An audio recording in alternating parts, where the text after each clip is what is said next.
Oi pessoal, tudo bem com vocês? Na última aula a gente começou a estudar como que é o gerenciamento de memória implementado pelo sistema operacional. A gente viu várias questões de como a gente consegue manter vários processos alocados na memória e por fim a gente falou sobre a segmentação, que é um mecanismo de gerência de memória que a gente considera que um programa, um processo, ele é dividido em vários segmentos, onde cada um desses segmentos eles possuem tamanhos variados. E a gente viu que esse tipo de implementação ele causa fragmentação externa. Nessa aula a gente vai estar estudando outro mecanismo de gerenciamento de memória, que é a paginação. Então, na paginação, a gente vai permitir que o espaço do processo ele não seja alocado de maneira contígua, ou seja, todos os endereços dos bytes do processo, eles não precisam ser sequenciais. Então, na paginação, a gente vai dividir o processo por uma quantidade de páginas. E cada página ela vai ter um tamanho fixo. E as páginas que a gente vai estar alocando para um processo, elas não precisam ser sequenciais, podem estar espalhadas pela memória principal. Então, com essa estratégia, a gente vai estar evitando a fragmentação externa, já que a gente vai ter um tamanho fixo para estar alocando espaço ao processo. Então, as páginas, normalmente, elas costumam ter um tamanho bem pequeno, de forma que a gente consiga estar acomodando a maioria dos programas que a gente vai estar rodando. Então, a fragmentação externa ela vai ser a mínima possível. Claro que pode ter algum programa que ele seja menor do que uma página. E aí a diferença entre esses tamanhos vai representar uma pequena porção aí da fragmentação externa. Vamos evitar o problema de ter pedaços de memória de tamanhos variados. Isso aqui ele complica na hora de a gente gerar qual que é o endereço físico relacionado ao endereço lógico que está querendo ser acessado. Então lembrem que na ideia de paginação, cada processo ele vai estar enxergando como se toda a memória física do computador fosse alocada somente para ele. E a gente consegue estar implementando essa noção do processo através do espaço de endereçamento lógico. Então, todos os endereços que contém nas aplicações, eles são endereços lógicos. Na hora que o processo ele for ser alocado na memória principal, ele vai estar enxergando somente o seu espaço de endereçamento lógico e ele vai achar que ele é o único programa que está rodando. Então, isso aí evita que ele tente acessar o espaço de endereçamento de outro. Isso aí garante a proteção, como a gente chegou a ver exemplos na aula passada, de alguns hardwares que garantem a proteção do sistema. Então, com a paginação, a gente vai estar alocando as páginas lógicas no espaço de endereçamento lógico e vamos ter que ter um mecanismo para a gente traduzir uma página lógica para uma página física. E essas páginas, dependendo aí da literatura, ele também recebe esse nome de frames, que são blocos com tamanho fixo. Então, alguns livros chamam de páginas, outros chamam de frames. Então, o ideal é que o tamanho do frame ele seja uma potência de 2, variando aí entre 512 bytes até 16 megabytes. E sempre quando a gente vai instalar o sistema operacional ele já tem um tamanho de página padrão, mas a gente consegue estar configurando isso também através aí das configurações na hora que instala ou através da BIOS do computador. Então a gente vai ter as páginas no espaço de endereçamento lógico ou páginas lógicas e vamos ter os frames que na verdade são aqui as páginas físicas. Então aqui eu vou estar sempre falando página lógica, página física, quando a gente for referenciar no mecanismo de fazer essas conversões. E além disso, a gente vai ver que com essa abordagem de paginação, a gente consegue também fazer de forma eficiente o gerenciamento daqueles frames que estão livres, né, das páginas físicas livres. Então, no momento que a gente for estar executando o nosso programa, se a gente tiver um programa com N páginas, a gente precisa encontrar N páginas físicas livres para estar carregando ele na memória. E aí a gente vai estar utilizando uma estrutura de dados auxiliar que permite fazer esse mapeamento das páginas lógicas com as páginas físicas, com os frames que vão ser utilizados para estar alocando. E essa estrutura auxiliar é uma tabela de páginas. Ela vai servir para a gente conseguir converter uma página em um frame, uma página lógica, uma página física. E aí, com a paginação, a gente vai ter ainda o problema de fragmentação interna. Ou seja, a gente pode ter um programa que o tamanho dele seja menor do que uma página. Então, essa diferença entre o tamanho da página e o tamanho do programa ele é a fragmentação interna. Ou então a gente pode ter um programa que o tamanho dele não é múltiplo do tamanho da página. Então a última página que for alocado a ele vai ter um espaço em excesso que não vai ser utilizado. Então para resolver a fragmentação interna, aqui no caso é sempre você configurar páginas com menores tamanho. Quanto menor o tamanho da página, menor vai ser o espaço perdido com essa fragmentação interna. Então, como é que é o esquema de conversão de uma página para um frame? A gente vai ter que o endereço lógico que vai ser utilizado pela CPU para estar executando as instruções de load e store, ele vai ser dividido em duas partes.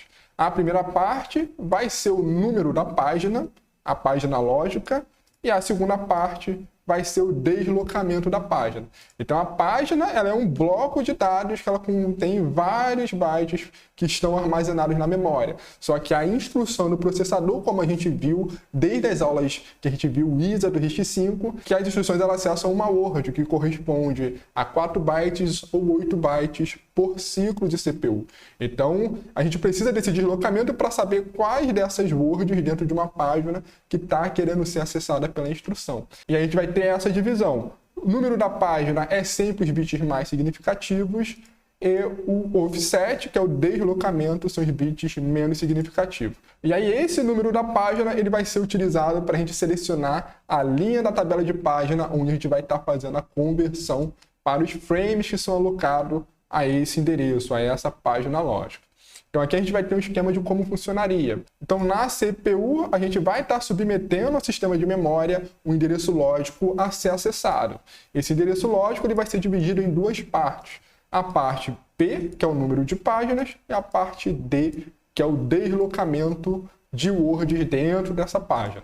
Então o número P ele vai ser utilizado lá pela tabela de páginas, e aí vai selecionar uma linha. E aí na tabela de páginas, o que vai conter nela? Ela vai ter uma coluna principal que ela vai conter o número da página física, ou o número do frame. Então, acessando aqui essa linha apontada por P, a gente vai ter o F, que é o frame, é o número do frame, o número da página física. E a gente vai pegar esse frame e vai compor com o campo D, com o deslocamento. E aí a gente vai ter o nosso endereço físico montado. Então, como a memória principal física ela é dividida em frames, em páginas físicas, que são blocos com tamanho fixo, então o campo F ele vai ser utilizado para selecionar qual é essa página, a memória principal, e o campo D ele vai informar qual que é o word que está querendo ser acessado. Então aqui a gente pode imaginar a memória física como também uma grande tabela. Então a gente vai estar selecionando lá qual seria a página, e aí a página, como ela é muito grande, a gente vai com o campo D selecionar a word correspondente para ser acessada pela instrução. Então é esse o funcionamento com a paginação, bem similar com a segmentação. Aqui a gente tem um exemplo de como funcionaria o uso da paginação. Então aqui a gente tem a nossa memória lógica, que é correspondente ao processo. Então no processo, o espaço de endereçamento dele, os endereços e as páginas, elas são alocadas de formas contíguas. É sempre de forma consecutiva, sequencial. Então a gente sempre vai ter lá o endereço 0, 1, 2, até o número de instruções. Consequentemente, a gente vai começar na página 0, 1, 2, até a página que consiga acomodar o tamanho todo do espaço de endereçamento. Então, isso aqui seria um exemplo da memória lógica, sempre certinho, sequencial, 0, 1, 2, 3. E aí, na memória física, como é que ele ficaria realmente alocado? Então, aqui na memória física, a gente está mapeando a página 0 aqui no frame 1, ou na página física 1. E aí, como é que a gente vai saber esse mapeamento? A gente vai estar utilizando a tabela de página. Então aqui como é que a gente faria a conversão? A gente pegaria o número 0 da página lógica, acessaria então a linha 0 da tabela de páginas, e lá na linha 0 a gente vai ter o valor 1 armazenado, que seria o frame 1. Então a gente vai ter esse mapeamento. Então a página 0, se a gente for olhar aqui na linha 0, a gente vai ver que ele está alocado no frame 1. A página 1, a gente olha aqui na linha 1 e vê que ela está alocada no frame 4, aqui embaixo. A página 2, a gente olha na linha 2 e vê que está alocada no frame 3.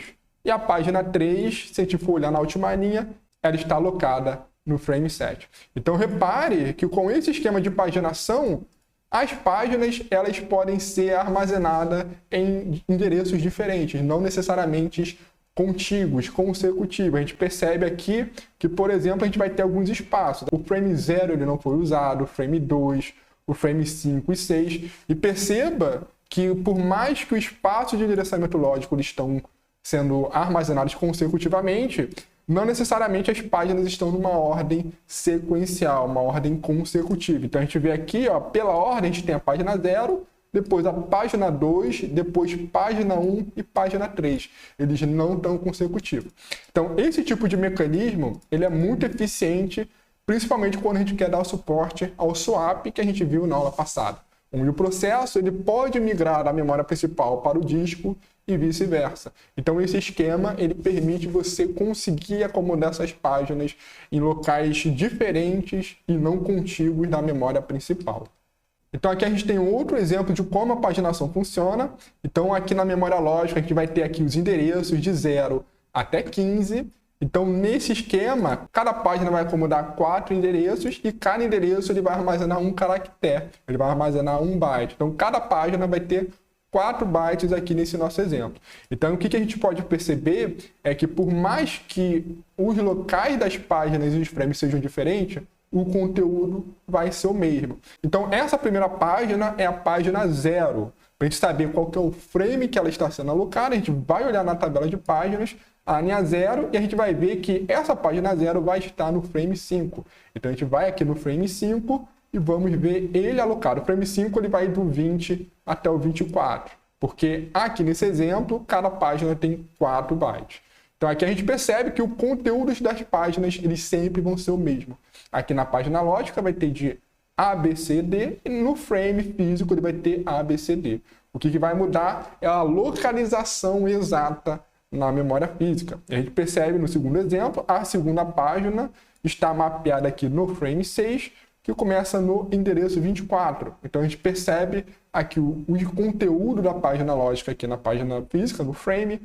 Consecutivamente, se a gente for olhar a última página, página 3, a gente olha aqui na linha 3 e vê que ela está mapeada no frame 2. Frame 2 começa então aqui no byte 8. Então aqui no endereço 8 a gente vê que a página 3 está armazenada, todo o conteúdo dela, MNOP. Então é essa relação que a gente tem quando utiliza a paginação.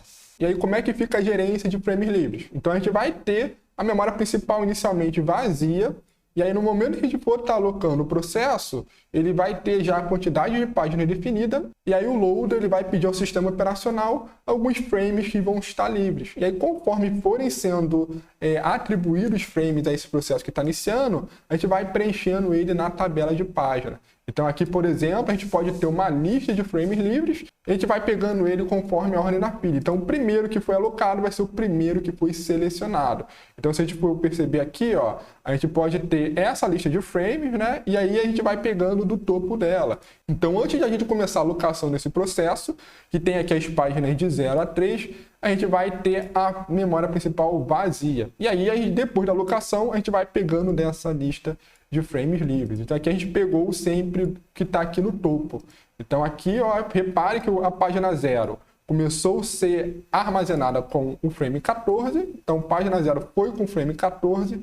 A gente vê aqui, ó, página 0 mapeada. E conforme a gente vai alocando, a gente vai atualizando a tabela de páginas. Então página 0, 14. Depois a página 1 vai ser o próximo elemento dessa fila. Então, o próximo, depois que a gente alocou a primeira página, a página 1 vai selecionar o próximo frame livre da fila. Então, o próximo vai ser o 13. Então, a gente mapeia a página 1 aqui no 13. Depois vai ser o 18. Depois vai ser o 20. Então, a gente repara, né, que o 2 e o 3 estão aqui nos frames 18 e 20. E aí, no final, só sobra aqui o frame 15 livre para ser utilizado posteriormente. Então, o que a gente pode ver aqui é que cada processo ele vai ter que ter a sua própria tabela de páginas. E essa tabela de páginas ela vai ficar armazenada na memória principal. Então, sempre quando a gente tiver o escalonamento de processo, a gente precisa saber qual que é a tabela de páginas que vai estar ativa no momento para que todas as instruções de acesso à memória que vão ser utilizadas durante a execução do processo consigam estar fazendo essa conversão corretamente. Então, como é que é feita a implementação de páginas na CPU? A gente vai ter ela armazenada na memória principal e vamos ter 2 registradores para dar identificando qual que é o endereço dela da memória principal. Vamos ter o PTBR, que é o Page Table Based Register. Ele vai ser o registrador com o endereço base da tabela de página. Então, sempre quando houver troca de contexto o PTBR ele vai ser atualizado com o endereço da tabela de páginas do processo corrente, o processo que está utilizando a CPU, e a gente vai ter também o registrador PRLR, que é o Page Table Length Register, que ele vai saber qual que é o tamanho da tabela de página. Então a gente pode ter tabela de páginas com tamanhos diferentes, já que elas são associadas a processos e cada processo vai ter tamanhos diferentes, né? Cada programa tem tamanho diferente. E aí nesse esquema de paginação, cada acesso à memória, ela vai gerar 2 acessos. A gente primeiro precisa acessar a tabela de páginas para a gente conseguir saber como que é feita a conversão de endereço. E aí depois que a gente obtém o endereço físico, a gente vai fazer o segundo acesso para de fato estar acessando a memória, tá lendo ou escrevendo os valores na memória principal. Então a gente vai ter esse overhead com a paginação. Todo acesso à memória principal vai ser gerado 2 acessos. Um à tabela de páginas e outro ao dado de fato que vai ser acessado. E aí a gente tem maneiras de tentar minimizar esse impacto utilizando tabela de páginas. A maneira que a gente tem é utilizando uma cache chamada de TLB, que vem de Translation Look Aside Buffer. Então essa TLB é uma memória cache que ela vai estar armazenando a tabela de páginas lá próximo à CPU. Então essa TLB ela vai ficar ali dentro do MMU, que é o gerenciador de gerenciamento de memória que a gente viu na aula passada. E aí dessa forma, no momento que a gente for acessar a memória principal a primeira vez, a gente vai fazer uma cópia de todos os elementos vizinhos que foram acessados na tabela de páginas para dentro da TLB, aproveitando do princípio de localidade de referência que a gente estudou desde o início do nosso curso. Então, como é que seria o esquema utilizando essa memória cache, essa TLB? Então, a gente vai ter o nosso acesso ao endereço lógico, que ele vai ser dividido ali nos campos P e D, onde o P é o número da página e o D é o deslocamento. E aí a gente vai ter 2 situações. A primeira coisa que a gente vai estar fazendo é tentar acessar a TLB, que seria a memória cache de fato. Então a gente vai ver se a gente tem mapeado lá na TLB o número da página vindo lá do endereço da CPU. Então, se por acaso a gente tiver a TLB mapeado aqui, então a gente vai dar um TLB hit, vai dar um cache hit, né? Seria um TLB hit, vai ter um acerto na TLB. E aqui na TLB ele vai ter armazenado tanto o número da página lógica quanto o número da página física, o número do frame. E aí se der um hit, ele vai pegar então o valor do frame nessa segunda coluna e aí ele vai estar gerando aqui o endereço físico, vai pegar esse campo F, que é o número do frame, e vai estar concatenando com o deslocamento que vem aqui do endereço lógico. E aí você tem o acesso à memória principal. Então, quando dá o TLB hit, a gente vai ter somente um acesso à memória principal. E esse tempo para acessar a TLB é o mesmo tempo para acessar as memórias cache. Ela acontece num ciclo da CPU. Aqui, essa TLB ela fica implementada lá no nível das caches L1. E aí, se por acaso a gente não encontrar o número da página na TLB, a gente vai ter um TLB miss. E aí a gente vai ter que ter o acesso à memória principal. A gente vai buscar a tabela de página na memória principal e vai fazer o acesso como a gente viu anteriormente. E aí, no momento que esse frame ele é montado para gerar um endereço físico, ele também vai ser atualizado aqui na TLB. Sempre quando há um TLB miss, a gente copia o valor dos vizinhos do endereço que foi acessado para dentro da TLB, de forma que o próximo acesso a essa mesma página a gente consiga ler ela diretamente da TLB, evitando o acesso na memória principal. Então aqui como é que a gente calcularia o tempo efetivo de acesso nesse esquema utilizando a TLB? Então aqui a gente vai ter algumas métricas. A gente vai ter o tempo de busca ou procura na TLB, que a gente vai estar considerando aqui epsilon unidade de tempo. A gente vai ter a taxa de acerto alfa, que ela vai indicar a quantidade de vezes que a gente consegue estar gerando os TLB hits. E aí, como é que a gente vai calcular para estar acessando o tempo efetivo da memória principal? Então, aqui o tempo efetivo de acesso à memória principal, esse OEAT, que vem da sigla em inglês, Effective Access Time, a gente calcula da seguinte forma: a gente vai ter dividido em 2 partes. Então vai ser o tempo proporcional se a gente tivesse o TLB hit, mais o tempo proporcional se a gente tiver o TLB miss. Para exemplificar o cálculo do tempo efetivo de acesso, a gente vai ter que o acesso à memória ele vai demorar 1 microsegundo. Então, como é que seria feito o cálculo do tempo efetivo? A gente vai considerar primeiro aquela porção dos acessos que vão dar o TLB hit, indicado aqui pelo parâmetro de alfa, e depois a gente vai somar com os acessos que vão dar o TLB miss. Então, como é que seria o cálculo? Então, primeiro a gente vai multiplicar o alfa, que é a porcentagem para dar TLB hit, e multiplicar pelo tempo de acesso quando a gente acerta na TLB. Então, como vai ser o tempo de acesso? A gente viu aqui que o epsilon ele vai representar o tempo para fazer essa procura na TLB. Então, a gente vai pegar o tempo de epsilon e depois que a gente obteve a página física da TLB, aí a gente vai ter o endereço físico para poder acessar de fato a memória principal. Então, a gente vai somar com mais 1 microsegundo para estar acessando a memória. Então, essa primeira parte seria 1 mais epsilon vezes alfa, e a segunda parte, que é o 1 menos alfa, é quando dá o TLB miss. Então, quando dá o TLB miss, quais são os acessos que vão ser feitos?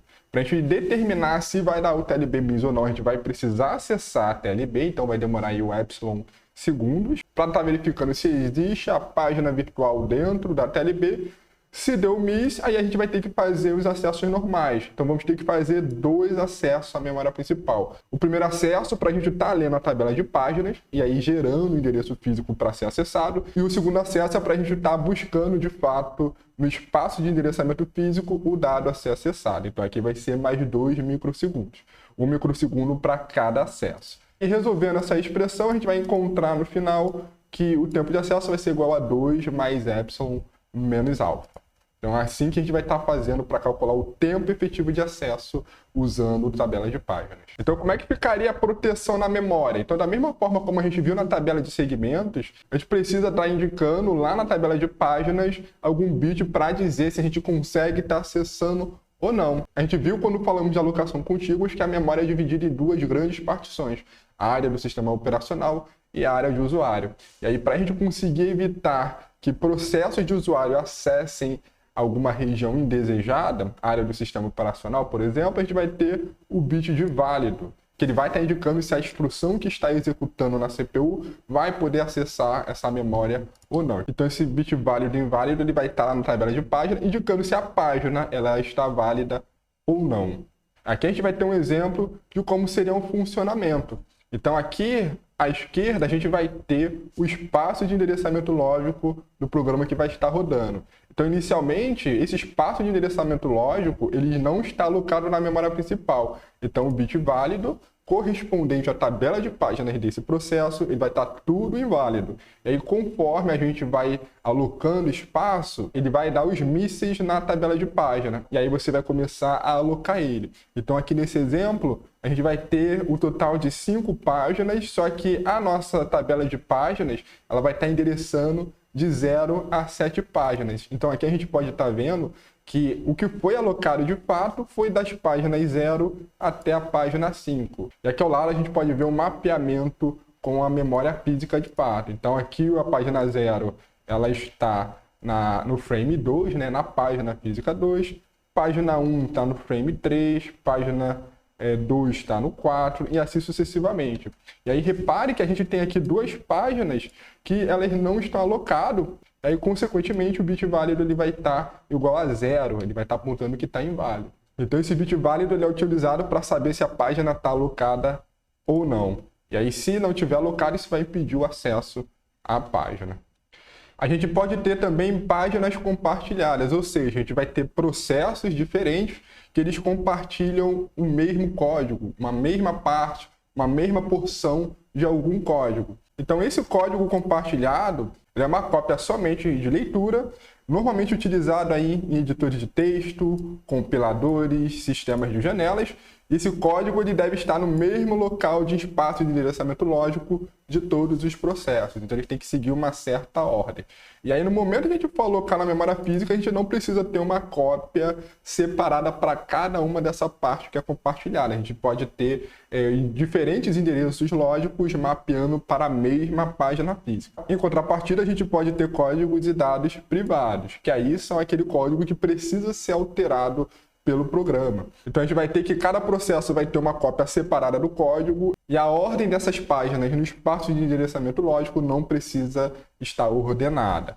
Então vamos ver um exemplo de como funcionaria isso aí.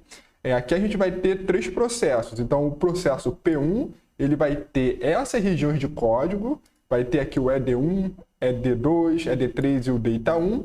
E a gente vai ter aqui no meio o processo 2, que ele vai ter ED1, ED2 e ED3 e o DATA2. Então aqui a gente vai ter o ED1 até o ED3, ele vai ser compartilhado com o processo 1.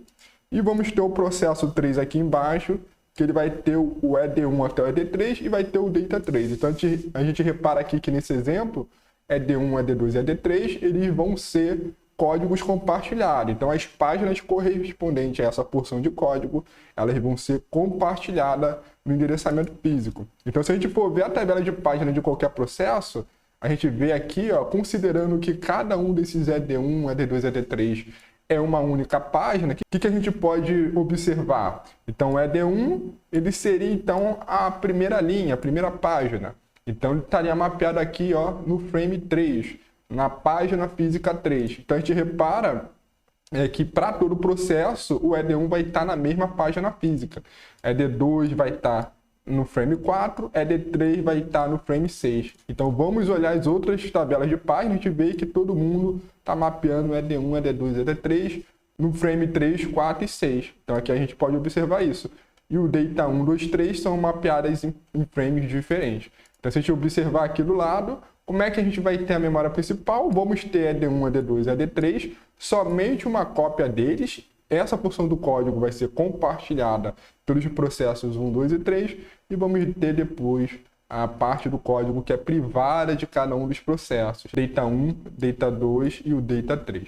Então, esse é o esquema. Então, sempre quando a gente tiver páginas compartilhadas, o espaço de endereçamento lógico tem que permanecer na mesma região. Então, normalmente, essas bibliotecas compartilhadas que a gente utiliza, toda a porção do código ela sempre fica no início do espaço de endereçamento, já que sempre vai ser o mesmo tamanho. Então, se tiver processos utilizando a mesma biblioteca compartilhada, essa parte inicial vai ter o mesmo tamanho. E aí, após o uso dessas bibliotecas compartilhadas, você pode ter o código de fato, né? O Data 1, Data 2, Data 3. Então, por isso que normalmente a gente vê a gente colocando no cabeçalho essas informações de bibliotecas compartilhadas.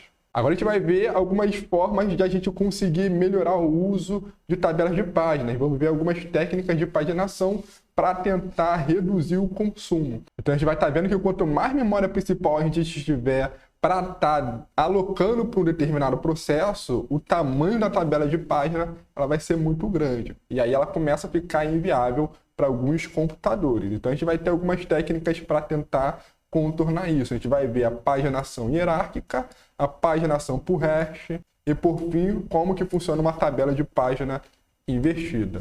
Então, primeiro vamos ver o que seriam tabelas de páginas hierárquicas. Então, aqui a gente vai estar dividindo o espaço de endereçamento lógico em várias tabelas de páginas. Então, inicialmente a gente viu que o espaço de endereçamento lógico a gente só tinha uma única tabela de página. Então, nessa ideia de páginas hierárquicas, a gente vai aumentar a quantidade de níveis de tabelas de páginas. Então, a gente vai ver primeiro um exemplo simples para dividir a tabela em 2 níveis, para a gente entender como é que funcionaria. Então, aqui a gente tem um exemplo de como seria utilizar a tabela de páginas em 2 níveis. Então, aqui na esquerda, por exemplo, a gente vai ter o nosso espaço de endereçamento lógico, e aí o endereço lógico ele seria dividido para estar tendo o número da página que seria utilizado para acessar a linha da tabela de páginas. Então, essa primeira tabela de páginas seria o primeiro nível que a gente viu. Ele seria aqui essa Outer Page Table, seria a tabela de página externa. Só que aí, ao invés de a gente ter no campo da tabela de página o frame correspondente à memória física, a gente vai ter o endereço base para uma outra tabela de páginas que se encontra no segundo nível.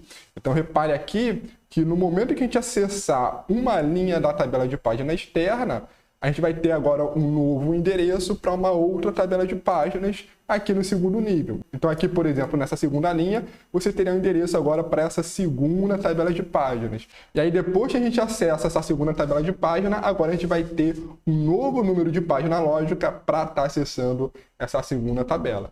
Então o endereço lógico ele vai ser dividido em 3 partes. A gente vai ter a primeira parte, que vai ser o número da página lógica para a primeira tabela, segunda parte vai ser o número da página lógica para a segunda tabela, e a terceira parte vai ser o offset, como tem normalmente. Então repare que o primeiro número de página, a gente vai selecionar a linha da tabela de página externa, e o segundo número de página, a gente vai selecionar a linha dessa segunda tabela de página, que é a página interna. E aqui nesse exemplo a gente selecionou essa linha. Então aqui nessa segunda tabela de página a gente vai ter diretamente qual que é o número do frame, qual que é a página física para a gente compor o endereço físico. Então aqui ele vai ter o endereço 708, a gente vai somar com o offset, como a gente fazia com somente uma tabela de página, e aí a gente vai estar acessando a nossa memória principal, o endereço 708.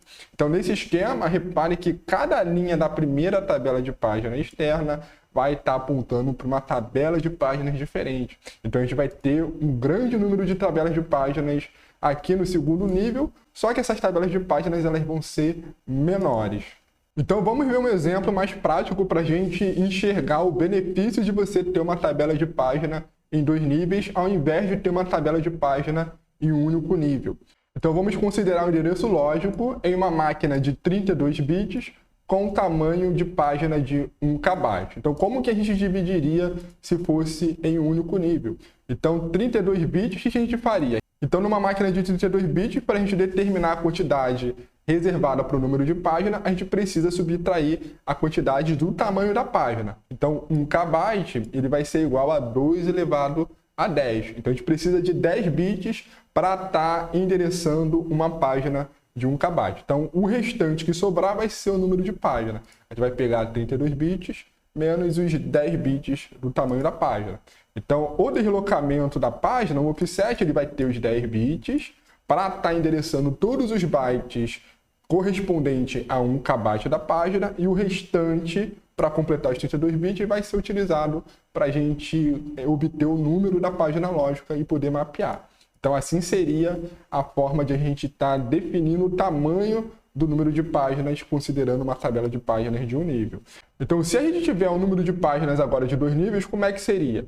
O deslocamento ele vai ser o mesmo. A gente sempre vai estar querendo, por final, acessar algum dos bytes de alguma página. Então ele sempre vai ser mantido.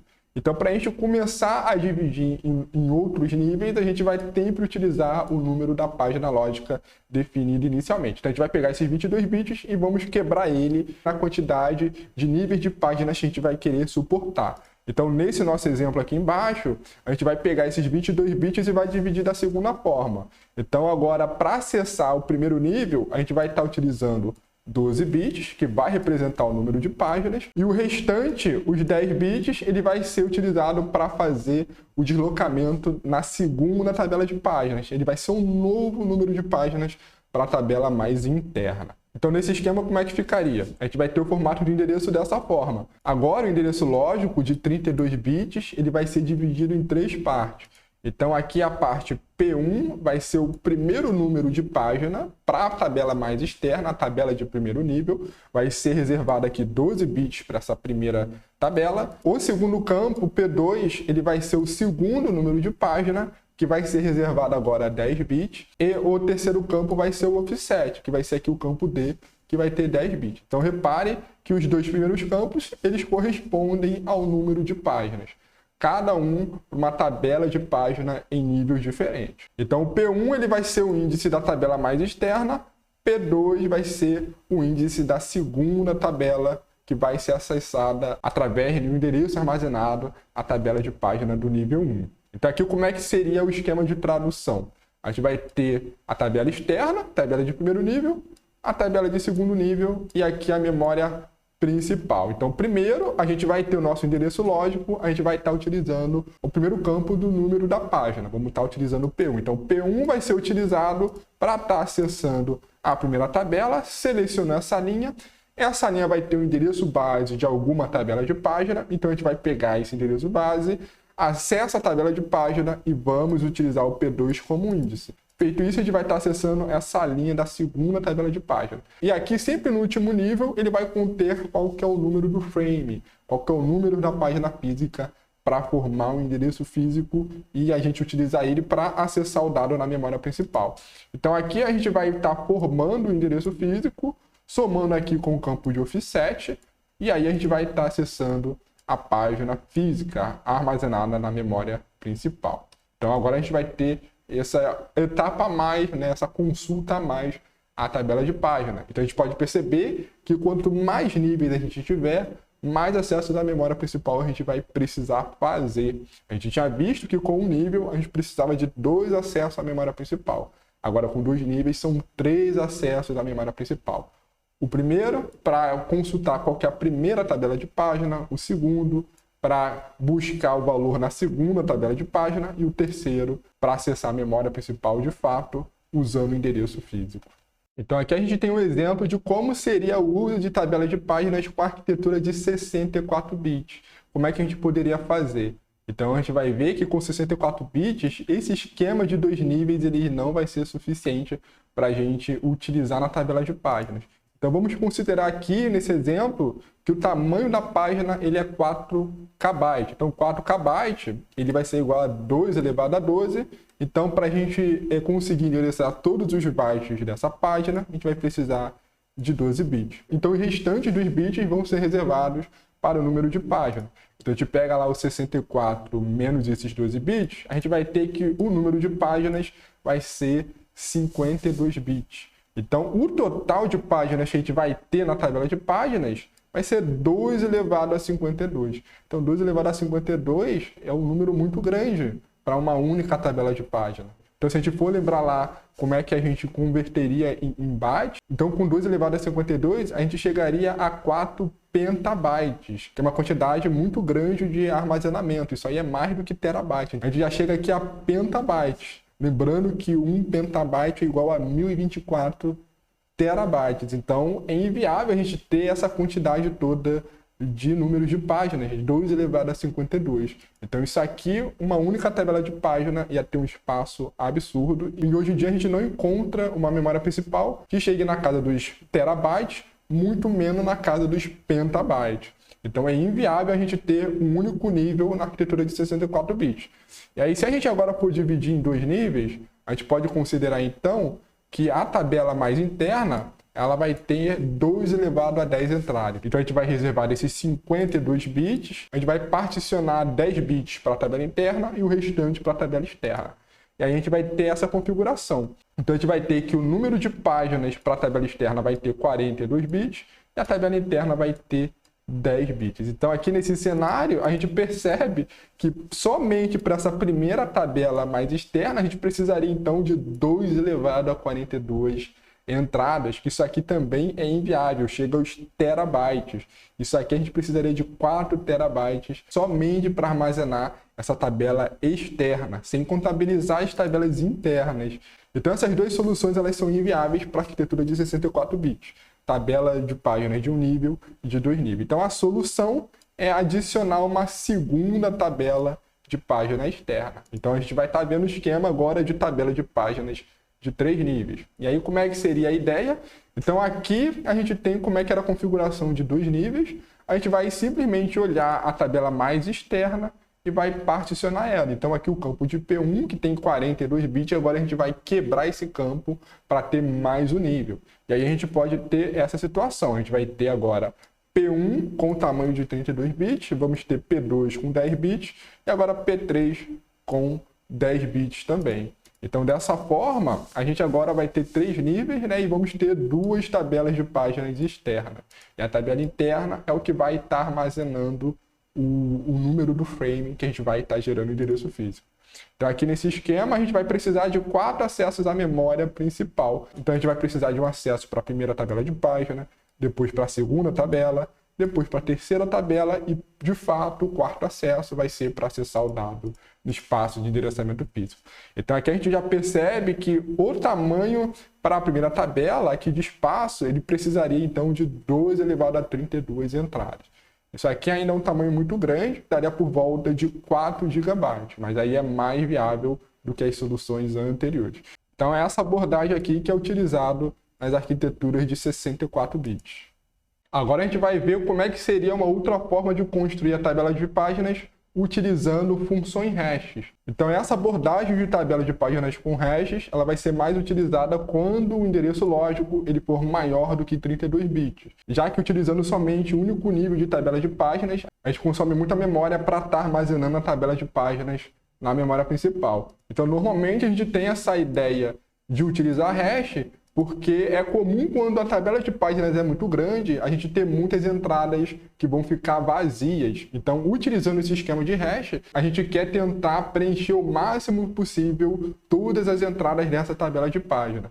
E aí a gente vai mudar a forma como a gente vai acessar a linha de cada uma dessas páginas. Então, ao invés de a gente pegar o número da página lógica e utilizar como índice para a tabela de página, a gente vai estar pegando esse número da página lógica e vai estar passando por uma função hash. Então essa função hash vai gerar um número que vai ser utilizado como o índice da tabela de página. Então nesse esquema, a tabela de páginas ela vai funcionar como a estrutura de dados de uma tabela de hash.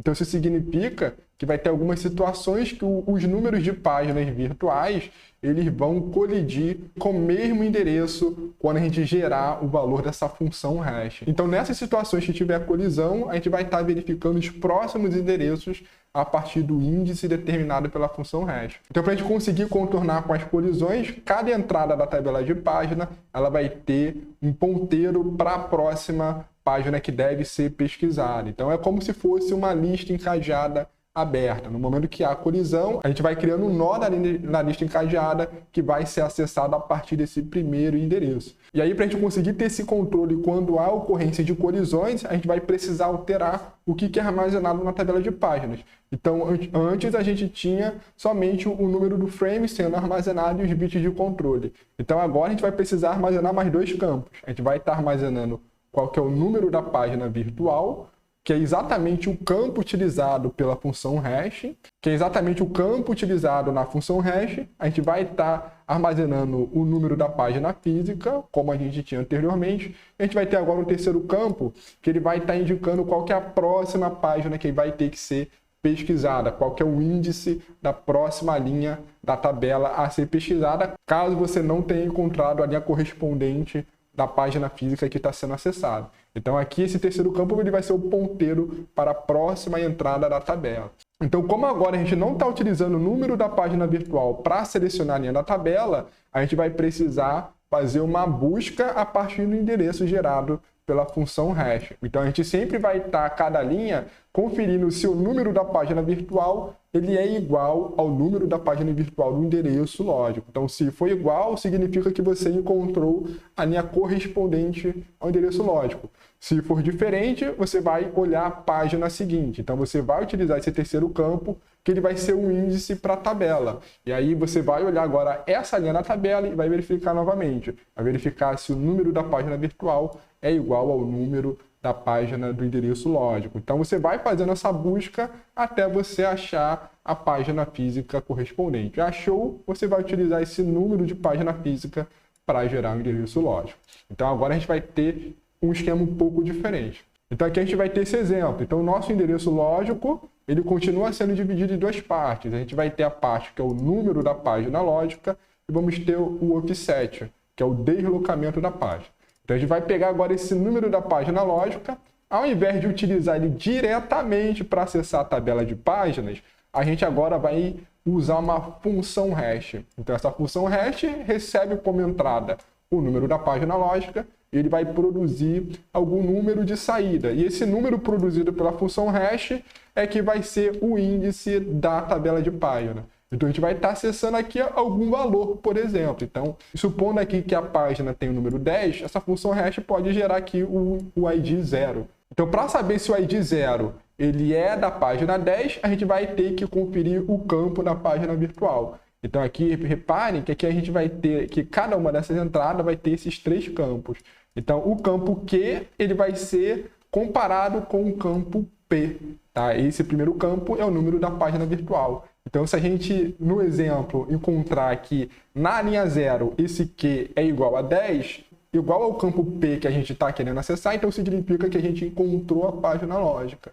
Então a gente recupera aqui o número da página física que seria o campo S. Caso contrário, Q é diferente de P, então você continua olhando a próxima entrada. E a próxima entrada vai ser determinada pelo terceiro campo. Então, aqui nesse exemplo, esse terceiro campo ele vai ser um outro índice para acessar uma outra região. Então, aqui repare que essa entrada seria essa aqui apontada aqui à direita. Então, se o Q for diferente de P, então a gente vai olhar agora a linha apontada nesse terceiro código. Então, essa linha supondo que seja aqui mais embaixo. Então, agora o que vai ter nessa linha aqui embaixo, que foi apontada por essa setinha? Então, essa linha aqui de baixo vai ter agora o P e o R.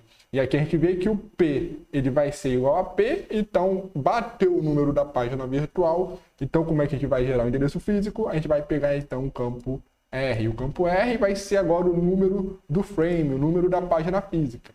E aí ele vai ser composto normalmente como a gente viu com a tabela de páginas de um nível. Então, o campo R vai ser o número do frame e a gente concatena aqui com deslocamento para gerar o endereço físico a ser utilizado para recuperar o dado na memória principal, para acessar o dado na memória principal. Então, esse é o esquema com tabela de páginas com hash. Então, nesse esquema, a gente não vai estar fazendo essa conversão com um único acesso à tabela de páginas. A gente pode ter várias buscas na tabela de páginas. A gente começa a partir de um índice fornecido pela função hash, a gente vai buscando através do ponteiro no terceiro campo até encontrar a página virtual que está armazenada na tabela de páginas. Então, com esse esquema, a gente vai poder ter vários acessos à tabela de páginas até a gente conseguir gerar o endereço físico. E o último esquema que a gente vai ver é o tabela de páginas invertidas. Então, aqui na tabela de páginas invertidas, a gente vai mudar a ordem de fazer o mapeamento. Então, na tabela de página normal, a gente tinha que cada linha da tabela era indexada pelo número de página lógica e a coluna da tabela tinha o número de página física. Agora a gente vai estar invertendo isso. Agora o índice dessa tabela de páginas vai ser o número da página física e a coluna agora vai ser o número da página lógica. Então, utilizando esse esquema, onde cada índice da tabela vai ser uma página física, isso aí vai eliminar a necessidade de a gente ter várias tabelas de páginas por processo. Já que como a gente já está pegando de fato a página física, a gente vai precisar ter somente uma única tabela de página invertida, já que a gente só pode ter um único endereço físico. Então, esse esquema ele diminui bastante a quantidade de memória necessária utilizada para armazenar as tabelas de páginas, porque a gente tinha uma tabela de páginas para cada processo. Então, dependendo aí das configurações, a gente tinha um grande custo com isso. Agora, tendo esse esquema de tabela de página invertida, a gente só precisa de uma única tabela de página invertida. Então, como a gente só vai ter uma única tabela de página invertida, a gente vai precisar ter uma nova informação nessa tabela, que é a informação do processo que está utilizando essa página física. Então, a gente vai ter que ter a informação do PID para saber o processo que pode estar acessando essa página física.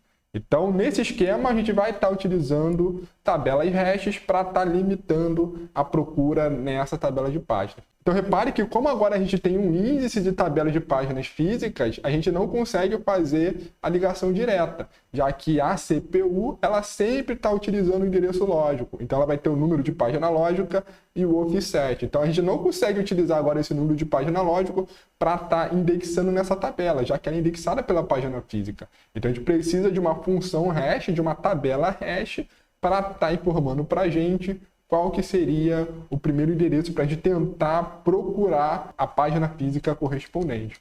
Então, como é que funcionaria esse esquema?